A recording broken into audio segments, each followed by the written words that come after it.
Incident Management Team sa Cagayan de Oro City LGU gi-activate na. Samtang preemptive measures gipatuman aron malikayan ang mas dakong danyos.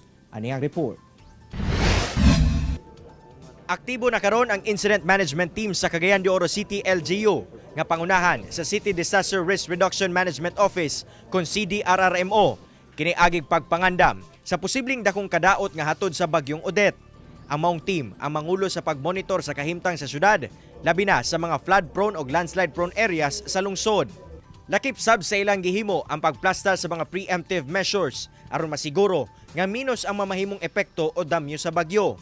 Usa na niini ang paghipo sa mga dagkong billboard sa syudad, partikular sa Marcos Bridge, nga posibleng mga tumba panahon nga kusog ang ulan ug hangin. Pati po nun sa atong urban flooding dito nga mga areas at itong ginasugdan karon pag disseminate ang mga atong sa guarding dito ang ilang parking.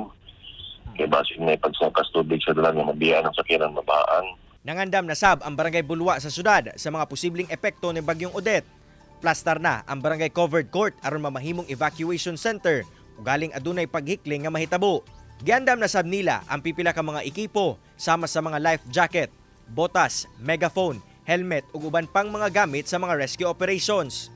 So kung pwede nga preemptive, meaning kung asa sila makatransfer nila nga mga relative, kung gusto nila dinhi open man ta kay na naman tay mga evacuation sites. Ang ato ay ang kaning pag-manage sa ating mga resources kay wala kabalo sa kusgon na mo sa kadako ang epekto niya din sa kondaktayan.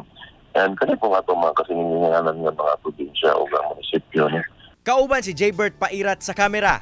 Ako, si Cyril Chavez para sa One Mindanao.